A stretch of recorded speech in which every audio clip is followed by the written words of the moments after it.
Hola, hoy quiero hablarte de algo que nos toca a todos, aunque no siempre lo notamos, y que es cómo las grandes revoluciones de los últimos siglos han ido moldeando y muchas veces inclusive desfigurando lo que significa ser humano. Por eso vamos a hablar de tres grandes revoluciones. En primer lugar, la revolución industrial. En segundo lugar, la revolución sexual. Y en tercer lugar, la revolución que estamos viviendo hoy, la revolución tecnológica, y cómo la elección del Papa León XIV se relaciona con todas estas.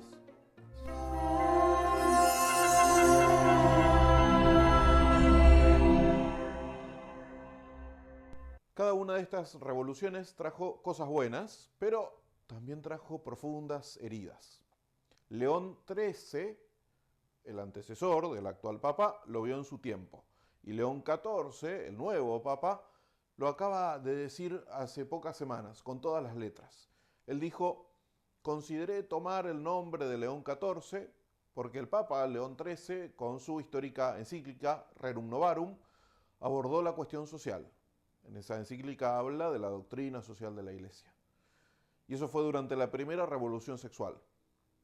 Hoy, dijo el Papa León XIV, hoy la Iglesia presenta su doctrina social para enfrentar otra revolución industrial y los avances de la inteligencia artificial, que traen consigo nuevos retos, sobre todo nuevos retos en la defensa de la dignidad humana. Entonces, podríamos preguntarnos cuáles son esos retos. Vamos a ir una por una muy rápidamente a través de estas tres revoluciones. Entonces, en primer lugar, la revolución industrial. Tenemos que situarnos a finales del siglo XVIII, que ahí es cuando empezó a cambiar todo. Las familias que vivían del campo o de oficios artesanales pasaron a depender de fábricas, horarios rígidos, producción en masa.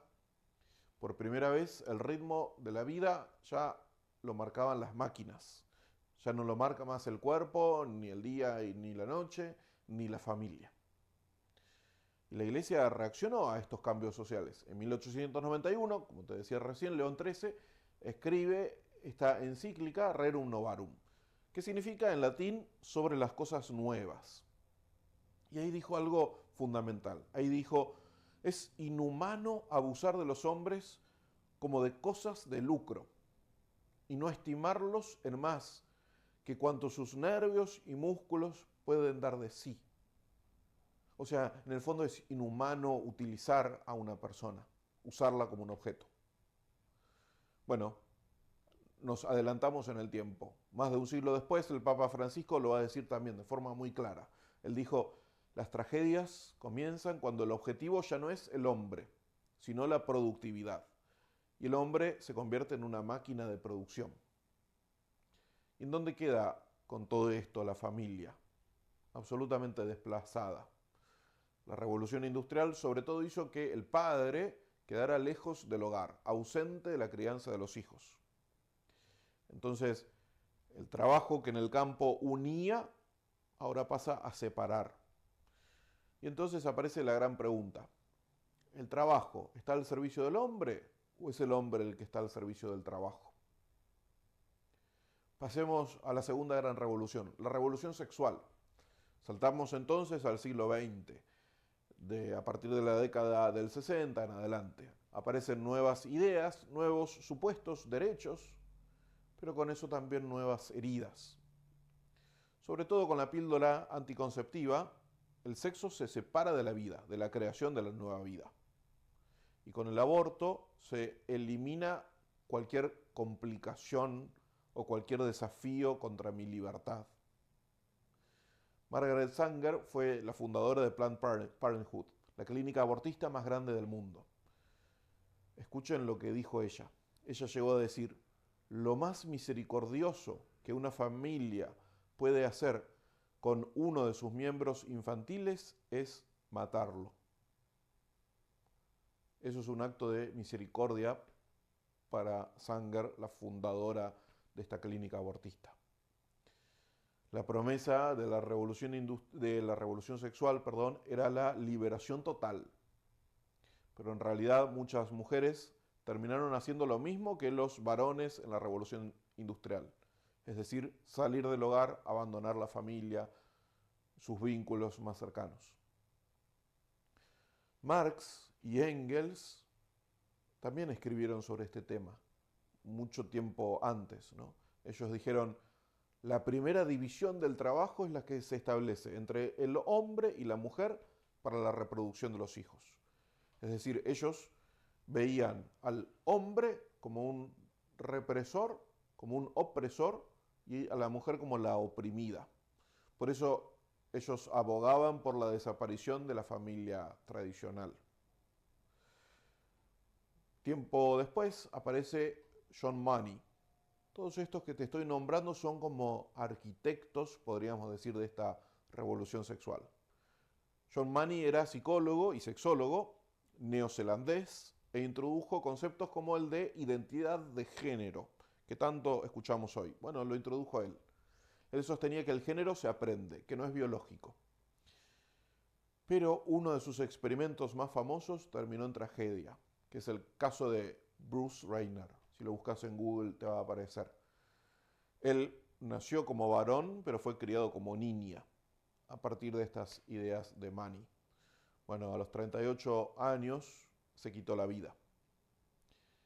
En el caso de John Money, la ideología era más fuerte que la realidad biológica.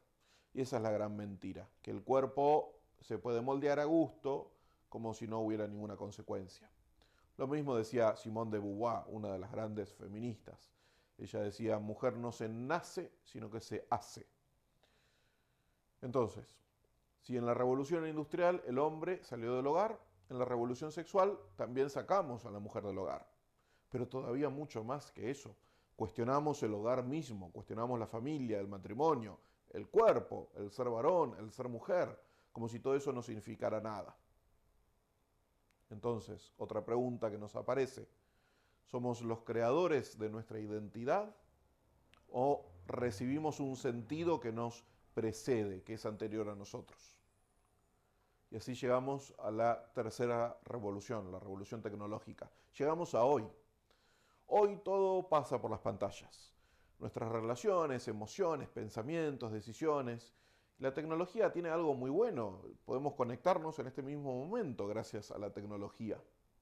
Pero el abuso de esa tecnología nos lleva a desconectarnos de la realidad y conectarnos a algoritmos. Hay un escritor e historiador de apellido Harari, él lo dice así, me parece que es muy gráfico. Él dice, los humanos ya no somos almas misteriosas, o sea, identidades por descubrir, podríamos decir. Ahora somos animales hackeables. O sea, que alguien nos puede hackear, nos puede descubrir y recrearnos. Entonces, él dice, con suficientes datos y poder computacional se puede predecir y manipular el comportamiento humano. Y hoy con la inteligencia artificial podríamos decir, podemos replicar el comportamiento humano, como si ya no hubiese nada para descubrir en nuestra humanidad. Entonces hay otra pregunta que nos aparece. ¿Hay algo en nosotros que no pueda ser reemplazado por una máquina? Porque hoy existen inteligencias artificiales que pintan, escriben, que componen música e inclusive hacen de terapeutas. Un estudio reciente dice que un chatbot, una inteligencia artificial, puede ser tan eficaz como una persona para tratar ansiedad o depresión. Entonces, ¿qué nos queda a nosotros cuando revolución tras revolución vamos desfigurando nuestra identidad, el quiénes somos? Bueno, el principio de las Escrituras nos da la clave. Génesis 1:27 dice, Dios creó al ser humano a su imagen y semejanza. ¿Qué quiere decir esto? Nosotros podemos hacer máquinas a imagen nuestra, a imagen del hombre, pero solamente el hombre está creado a imagen de Dios. Benedicto XVI, en una encíclica muy importante, Caritas in Veritate, lo resume así. Él dice, el sentido y finalidad del desarrollo tecnológico debe buscarse en su fundamento antropológico. Es decir, En definitiva, necesitamos comprender quiénes somos en realidad, cuál es nuestra identidad. Y a partir de ahí, desarrollar tecnología que esté al servicio nuestro y no al revés. Porque las máquinas pueden obedecer, pero no pueden amar. Las máquinas pueden calcular, pero no pueden elegir el bien. Pueden simular empatía, pero no pueden sentir verdaderamente. Entonces, como nos preguntamos en las revoluciones anteriores, ¿está la tecnología al servicio del hombre o el hombre al servicio de la tecnología? Y la respuesta de la fe no es un miedo al avance ni a la tecnología, sino que es redescubrir lo humano. Esto lo dicen hasta los psicólogos más ateos. Necesitamos comprender quiénes somos en verdad. Por eso necesitamos volver a poner la mirada en nuestro Creador. Solamente mirando a nuestro Creador entendemos a la criatura. Y todo esto, de algún modo, muy sintéticamente, lo dijo al nuevo Papa León XIV cuando eligió su nombre.